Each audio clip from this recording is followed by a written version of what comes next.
Hey there, y'all. This is Hades, and today we're discussing Bleach 1000-Year Blood War, episode 26. And Giselle's the worst Quincy. He's the worst. I hate him. He's. Oh man. Can you believe that? He did that to Meninus. Can you believe that? Oh my. I did not expect that. That was a surprise to me, and I was not happy. But you know. I'm glad he dies. I'm glad he gets slaughtered and butchered, you know? And I don't know what happened with those. I'm jumping ahead of myself. Let's just dive right into the review, shall we? So yes, overall I did like this. This almost a chapter. Excuse me. This episode. It was actually. I really like the stuff with Nemu and Mayuri. It's interesting. Let's just say. All right. Let's just dive right in as we cut to. Yes, Parnida just shooting right out of Mayuri's Bankai, and of course he's like the hand's like, yeah, you forgot I'm a Quincy. Like, should have bows and arrows, and Mayuri's like, I never thought you'd stoop so low, to use a Quincy's abilities, because Mayuri still sees this thing as the left arm of the Soul King. So why would it use the technique of something that's superior, or not superior, but lower than it, right? But Parnida always says, I've always been a Quincy. I'm not sure what Parnida means by that. I think we're probably gonna get. Are we gonna get any answers to that? I think probably a little bit more when we got on the manga, but from what we've seen before, when Ichibei sealed Yuha's abilities with the hand, with the left arm of the Soul King, I'm assuming that's when Parnida somewhat got consciousness. Was after Parnida sealed the Yuha box eye ability. That's what I'm assuming. I could be wrong, but that's what I'm assuming there. And of course, Parnida, summons its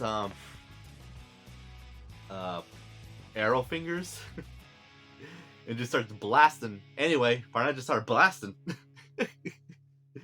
And I do like the fact that Parnida would have won. Parnida would beat Mayuri. Like, there's no doubt about that. Like, Parnida would have won if Nemu wasn't there to back up Mayuri. Because as Parnida shoots an arrow, one of the nerves catches it and throws it back behind Mayuri. Mayuri would have got hit by it. I like that. Yeah, Parnida would have won. Like, there's no ifs, ands, or buts about it. Of course, Nemu, I'm not gonna lie. Never found Nemu attractive in Bleach until when I read these chapters for the first time when they first came out. Yeah. Anyway, Nemu saves Mayuri, of course, and Mayuri's pretty mad about that because if Nemu dies and his greatest creation, his pride and joy, dies. Now, Mayuri, when it says pride and joy, it's like Mayuri as a whole.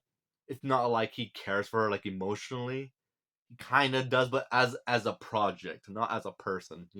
He could care less. Like when Mayuri beats her and just completely beats her down when he was fighting Uryu. Again, yeah, he's not gonna kill Mayuri, but he's gonna beat Mayuri down pretty dang bad. He'll never kill my Nemu because again, it's his pride and joy as an object, as achievement, not as a person at all, right? And yes, he does call Nemu by her real name, Sleeping Number 7. But I feel that's more of like he respected her at that point for her saving him, even though he doesn't like it. He does show her some respect, but he'd prefer if she didn't fight because that's his main achievement. That's what he got over Kisuke. Kisuke might have some created souls on his own, but and of course, Mayuri goes fights Parnida, and Parnida's again doing pretty dang good. And again, Parnida, I don't know if Parnida, if Manemu wasn't there, Mayuri might have got out of the way of Parnida when Parnida tries grabbing him, but Nemu comes down, as we get that great shot of her. Now that's the part where I was like, okay, yeah, Nemu's attractive, when she looks up worried at Nakisuke, Mayuri, and she jumps, saves Mayuri, blows through the hand, and yeah, then that's when she's taking into effect that she's gonna go into fight. Excuse me, she's shaved off 6% of her own soul to deliver a devastating blow on Parnida.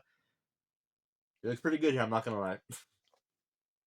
And no, she is probably like I don't know if she's not messed up. No, she's I don't know how to say good person, but because I'm pretty sure she's complicit in a lot of my Yuri's let's say not so willing test subjects of her fellow members of her squad.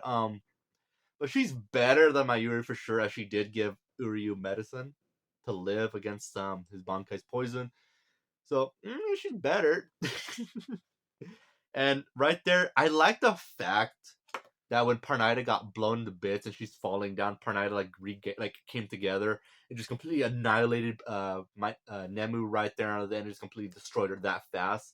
Because that's what it done, right? I honestly would have thought at first that Parnida, or not Parnida, excuse me, Parnida would destroy Nemu as fast as possible, but I thought they were probably gonna have they're gonna slow it down a bit for a connection between Mayuri and Nemu, kind of like a cheesy anime moment thing. But no, Prana did it like real quick. Boom! Nemu was destroyed and blown to bits. She's dead. She's dead. And I like that she died because that's it shows consequences of this war. Characters should not come back, or survive such a massive force like this. So she gets Pernida, the left arm of the Soul King. So yeah, I'm happy with that.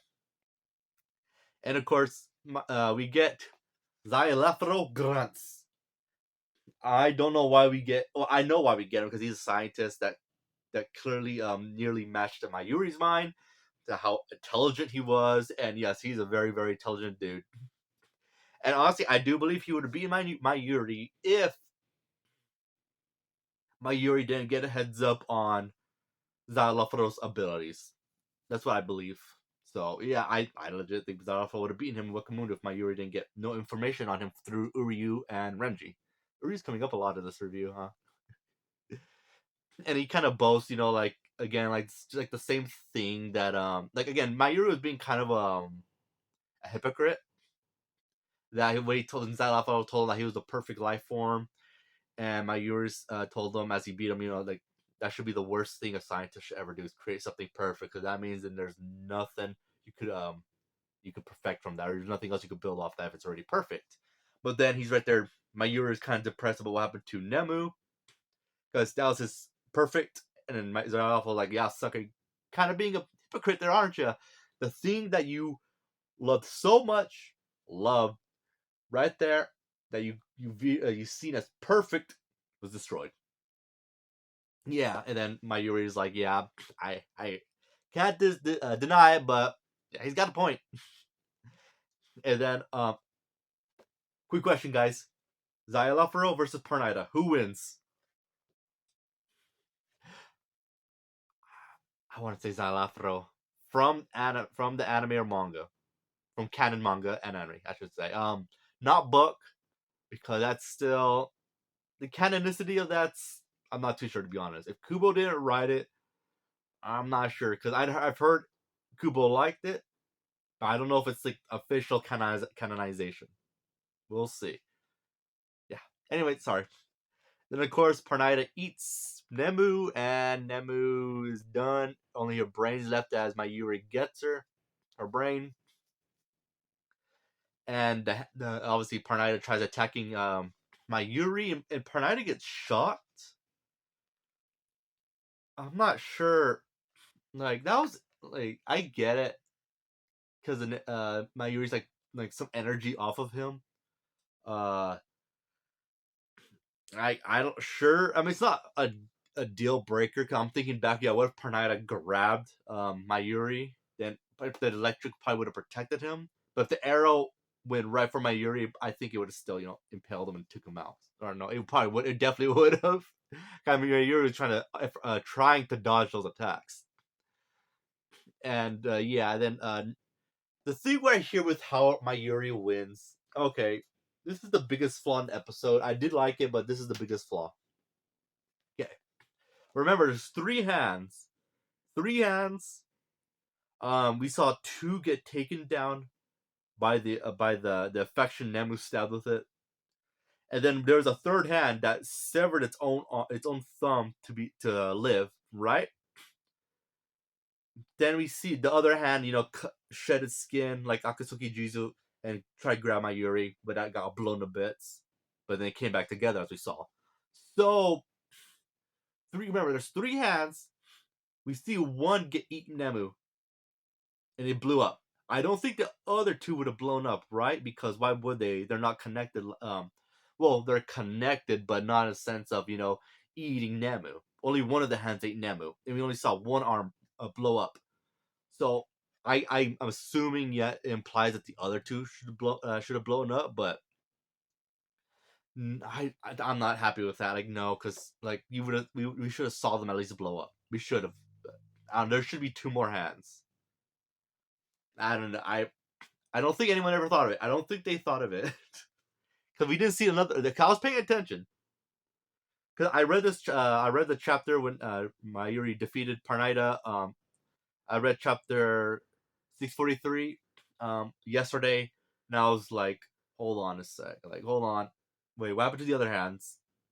I'm probably missing some here. Probably my Cube will probably didn't show it, so I'm gonna wait for the next for the episode tomorrow and see if they do anything with it. They didn't show it, so I'm assuming the hands are supposed to blow up, but I think they should have been shown. Otherwise, there's two hands running around. They blow up, and then Mayuri falls face first, and he's like, "Oh man, I'm kind of no different from Kimpachi." And then of course, Igaku comes and gets him with Yumachika, take him to the pods, and we see Toshiro and Rankiku. Rankiku. I mean, come on, guys. Y'all know. You see Rankiku. Her and Toshiro are back, and I hope we see Rankiku get to do more stuff in this arc because she really didn't do nothing after she got turned to a zombie. And then, yeah, then my Toshiro leaves and says thank you, and as yeah, they put Mayuri back in the pod, and they go off to go help the rest of Soul Reapers. Presumably, go fight Gerard. But that the next fight we're gonna see is Shin Street versus Lily Bar. We're gonna see that conclusion. Yes. Then we cut an ending scene that was not in the manga with Liloto and Giselle fighting a bunch of soldats. They are not soldats. They're like weird apparitions because their face, because when one of their masks comes off, they have like the U-Haul box eyes. And yes, I hate Giselle. He's terrible. He turned Meninas into a zombie. And Candace, I guess Candace is terrible, but yeah. So yeah, I was not happy about that. But Giselle's terrible. I mean, what can I say? Giselle is the most freakiest of the Stern Raiders. Like legit. Like I'm not joking. Like legit. Like scarier than the freaking hand. So yeah, the plot armor here wasn't bad at all, really. Because Mayuri would have died if it wasn't for Nemu. Nemu actually died, which is great. The only thing I really have a problem with is the hands, like Parnaida's hands. Like there's two that should be left. So I'm gonna give this review. I'm gonna give this low, 6 out of 10, just because some things. Yeah, because we should saw the hands get destroyed. I might be being a bit too harsh, but they're adding content to the anime, and they should have shown the other two hands to blow up. Like watching the other hand engulge, and then the other two just blow up. Or we could have just had them where they all just came back together when the one of the hands blew up and it was coming back together. The other two hands could have merged with the one hand, the main body hand. But yeah, it's weird. And then also not to mention there was a thumb, right? A thumb that got severed that could turn to a hand on its own. I'm asking too many questions. Anyway, that concludes my review. If you listen this far, I appreciate it. I hope you guys have a great day and take care.